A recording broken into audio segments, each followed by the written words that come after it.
was young, so young with a U though. Why? Yeah, we ain't do the whole spell it correctly thing. Dollars is not spelled right. I looked for it. It was like dollars. Hey, how you spell it? Okay, so you're on tour with Future, Migos, ASAP. How is that being on tour, like such a huge tour? I mean, besides the names that's on the tour that's holding the weight, shouts to Migos and Big Bro, Future, me myself, Tory Lanez, ASAP Ferg. I mean, what more do the people want to see? Right. Like Future, he the king, man. You can't even, not cause he's family, but he is what he is. And then Migos just went 4 times platinum with Bad and Bougie, so that's like the world hearing they shit 2 times more than what they heard it. Right. So, do you feel pressure going on tour with them, or does it make you like want to level up, or you feel like you already on that level, like we all on the same level as artistry? I actually learned a lot from everybody that's on the tour because I watched them perform. I learned some of their techniques, and we all just learn a lot from each other. Like Tory watched me perform, he takes some stuff from me, and the Migos sometimes they're like, yo, we like how you did this, how you did that. It's just a learning thing. It's an experience. Every touring is an experience for every artist. Are y'all having fun on tour? Like, is it just turned up all the time? Because I know with Migos, it's like, as soon as I play the playlist, I'm turned up. So, how's it being on tour with the guys? We definitely having fun, and we doing records and stuff like that together. Playing ball for money, pranking each other. It's a fun situation. Like every other tour. Okay. So I saw on Instagram you have your kids. You're always with your kids. So how do you balance tour life with family life?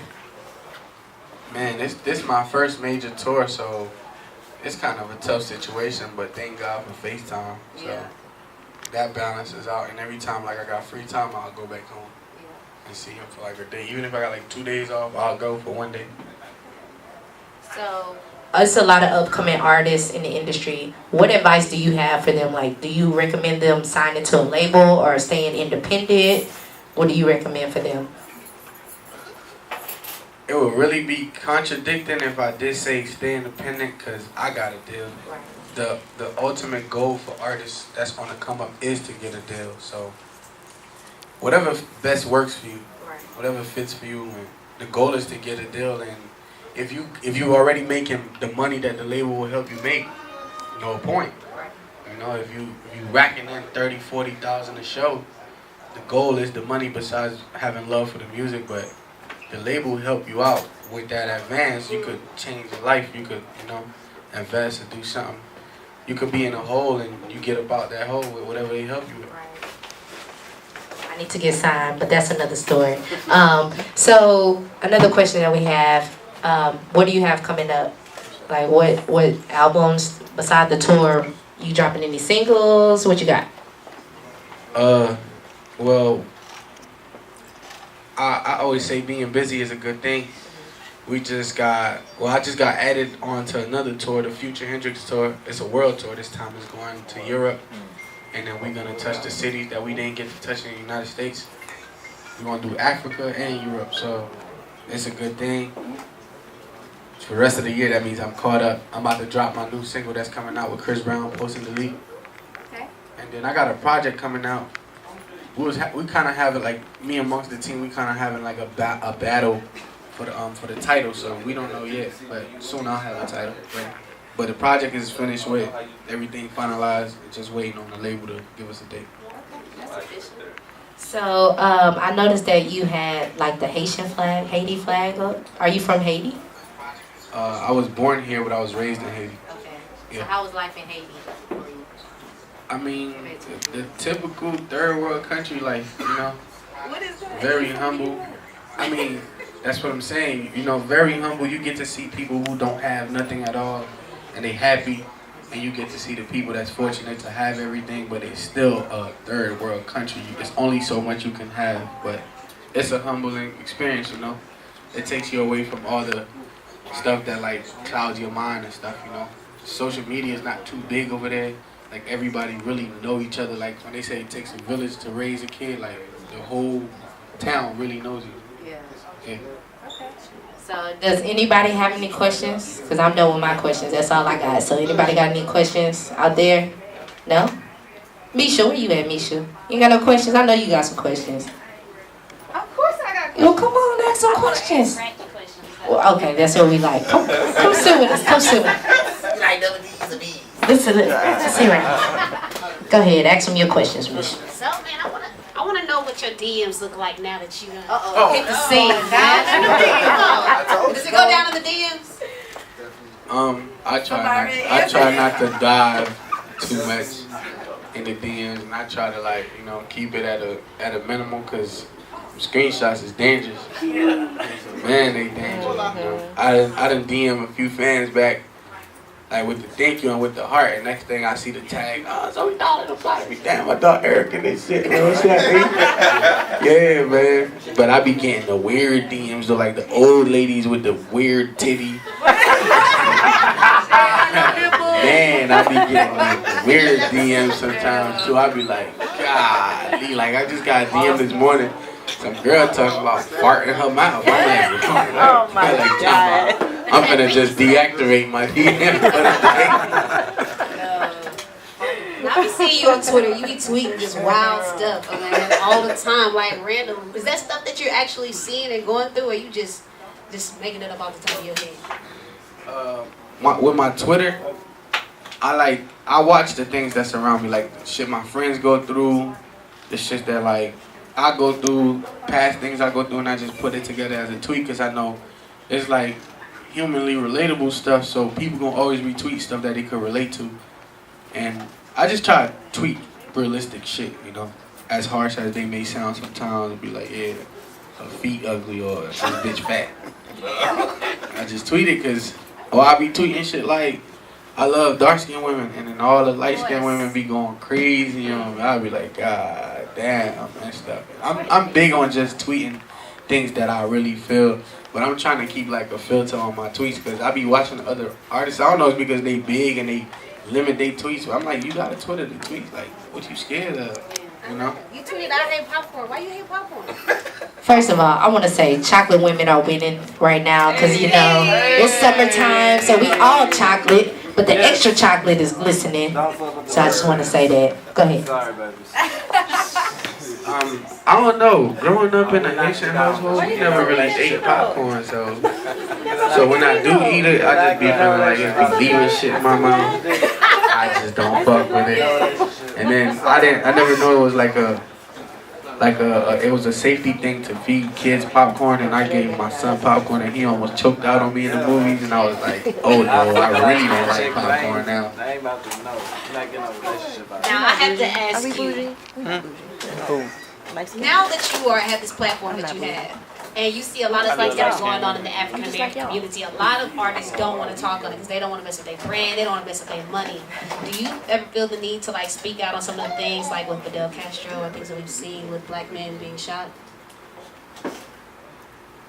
Honestly, I feel like I'll say 90% of the time, it's not no race thing, it's abuse of power. Right.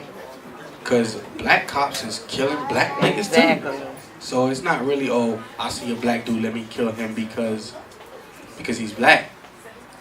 In some cases it do be that though, and then we do see the justice, because them cops really do go to jail. Like, we don't look at the ones that go to jail, we only look at those that don't go to jail, but we fail to realize it's not a racial thing. It's really abusing their power, using that badge for what more than it's supposed to be used for. You're supposed to protect us, and you using the badge to destroy us. So I speak on it because I could give an opinion that I feel like is honest, and a lot of other people could relate to it.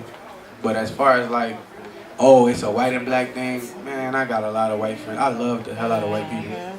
Some of them are the coolest people ever, and some of us black people be more racist towards them than them towards us. Be like, man, especially coming from Miami, I'm fuck that cracker, man. That cracker tripping. And I just be like, dog, do you realize that you wouldn't even like it if them people talking about us like that? But, you know, different strokes for different folks. I just try to follow what I was raised to follow. Colorblind. I just want to say, like, with that topic being brought up, a lot of white people don't know how to act around us. So y'all gotta give them a little bit of credit. They're not used to being around us, so they don't know how to act. Yeah, they don't know how to act. It may be offensive to us, but they don't know how to act. So you gotta put that in your mind. They're not necessarily being racist. They just don't know. So next time y'all want to slap somebody, just think about it like that. So anybody else have any questions? Because we're gonna get back. What's your question? For somebody like myself who is trying, you feel like you have what it takes to break that barrier. It's like you looking at it. It's like, you know what I'm talking about. It's like you're looking at it. It's like, damn, bro. You're just looking at it. What advice do you have for somebody like that? Sometimes it takes you 10 good years for you to get that one good year. You know what I'm saying?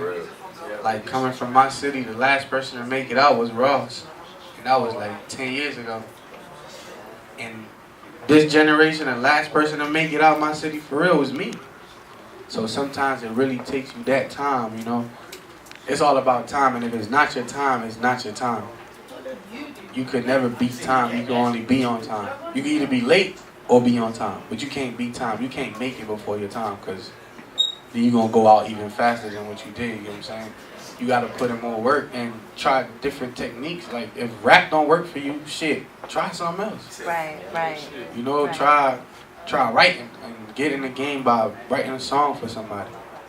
You know, so it's different. It's different things, dog. Because a lot of people's talented. Like, there's niggas in my city way more talented than me.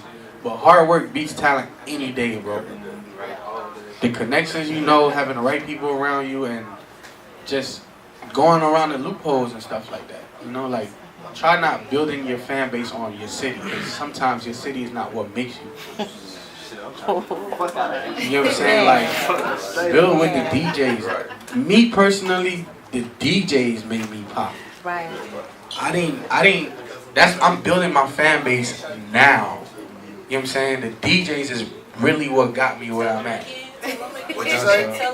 I hear you, baby girl. I hear you. Right. So, I'll give you my flashlight. Like, I had one of the biggest records because of the DJs, you know, and I was doing what they needed, drops and dub plates, whatever they need. Like, if you make a dub, it's like a cheat code. You make a dub plate for a DJ, man, you doing the biggest shit for them. They like hearing their name, they gonna have, and if the record is hot, they gonna play it. And then on top of that, you not being one of those niggas that's like, it's not about money sometimes. No DJ in my city ever asked me for a dime. But guess what? When they had a party going, I pulled up, 2-3 hours, seen them. Oh, yo, ZOEY, can I put you on this flyer? Hell yeah, how much you want? Nothing. It's not interfering with anything else I got. Put me on that flyer, let's go, I'm gonna pull up. Sometimes they just want you to fuck with them, you know, and then build your relationship with the radio people and shit like that. Because the fan base gonna come. If you putting out good music, it's gonna come. Like, I got fans around the world that I never even knew until I got on tour. And then you gotta always know the world is bigger than your city. Always bigger than your city. Your city is just a dot. Everywhere else is way bigger than your city. So you gotta look beyond just your city and let me try to make it out of here. Nah, try to make it out of the other places. And then come back to your city. Because sometimes your city not gonna follow until everybody else follows. I'm so happy you said that. Because so many artists approach me like, what do I gotta do to make it? Can I get you to interview me? Like, it's not necessarily about you asking us to come and interview you and that, but it's the work ethic that you put in. And I remember meeting ZOEY, we were talking, before Revolt, you came as a fan. The second time around, you came and performed. Explain to them about your work ethic, networking, and investing in your craft, putting the money back into yourself, and making those sacrifices, pulling up to those places and speaking to those people who you think that normally wouldn't speak to you. They just might be actually watching you. Right. With Revolt played a major role in me blowing up as well too, because all the execs that was in my city, all the DJs that didn't know about me was there, and all they kept hearing was my song, my song, my song, my song. So it played a major role from me coming in as a fan into the following year, me performing. And then this year, you just never know where it's going to take me. I might just be a host on there or something. But you just got to put in the work, and then you just gotta be around people that believe in you, dog. Like, and then your team gotta know that it's your time. You can't be amongst people that feel like they stars too.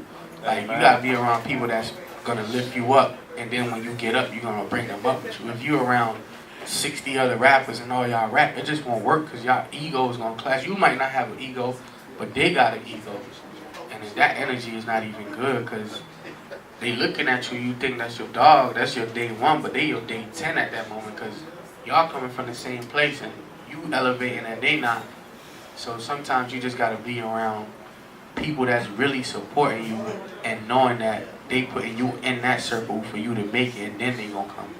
Like, all your day ones is for sure not gonna. I ain't gonna lie, fam. That's confirmation, bro. They for sure. If I left everybody, I left the whole team to come to this house by myself, bro. I promise to God. Yeah, Nigga, they sometimes call my it's phone gonna be on the like, I'm like, hey, fam, look, I got some shit to do. I got 2 of my day I ones can't with even me. come fuck with you right now, fam. I got 2 of my day I ain't ones gonna lie, with that's me. confirmation, bro. It's my I went to homeboy, church for the first time this Sunday. Greg, in AP 7 Greg, and my motherfucking dog months. Jay. My dog Jay don't rap. He Confirmation, just bro. been there for, like, he been there since I was listening to freestyles and riding around rapping. And my other homeboy Greg, I used to catch rides in his brother trunk to make it to the studio. So they with me, and I got a lot of my day ones that's not with me because they feel some type of way, and I didn't change, they did. So you gotta understand, people gonna change on you. They gonna want to distance themselves because they feel like, oh, that's my dog, I don't want to dick ride him. In reality, you're supposed to dick ride your dog to make your dog get to where he really want to go. Because that's, my homeboys, they treat me like a superstar. They don't care if they see Meek Mill or anybody else. They with me, they like, oh, we with ZOEY. Real shit. We with ZOEY. They big me up. They like, Straight up. they big me up like, this our superstar right here, bro. So you gotta be around people that's gonna uplift you and stuff like that. I got a question. I got a podcast, YouTube show we call All for Culture. So we like to ask, what got you into the culture? Like, why? Like, what made you fall in love with it, and who were your early influences? My favorite rapper and my all-time influence is Jay-Z. So from listening to my sister, stealing my sister CDs and mixtapes and stuff like Hot 97 stuff, that's how I fell in love with rap. And I just like copied all his rhymes and break it down and make my own rhymes out of it. Like my first passion is airplanes. I want to be a pilot. So music was never my thing until I fell in love with it. Yeah. So if you get a private jet, you gonna fly it yourself? How you gonna do it? Yeah. Hey, save that money. We got one more question and then we're gonna get back into the mix. Do you have a question? Okay. Hi Zoe, I'm Hanjo B. I'm actually a local promoter here in Houston. Hey. So my thing is that I have a lot of underground artists. Now, a lot of them, they don't have a support system, which is my background. And I feel that everybody needs a support system. If you have family, if you don't have family, unlike me, I don't get along with them. But the reason why that I am an underground promoter for underground artists is because they probably don't have a support system and don't have that steps. So what I'm doing is, all I do is put a foundation down and they can take it from there. If they stay with me or not, it's okay. But sometimes they get a little big-headed. And when they go to a show, whether they, well, nobody's here and this and that or whatever, but I'm saying to you, it doesn't matter if it's one person, 10 people, 5 people, you're on that flyer. So that means that you have to perform, give it your all. So Right. What is that ego with them that makes them feel like if I don't have a room full of 100 people or 25 people, I'm not going to pull on the show? What is that about? I mean, rappers are known to have an ego, period. Like, rappers, period. Because what they rapping about is not matching and shit like that. But like, nobody knows them yet. that's the So thing. what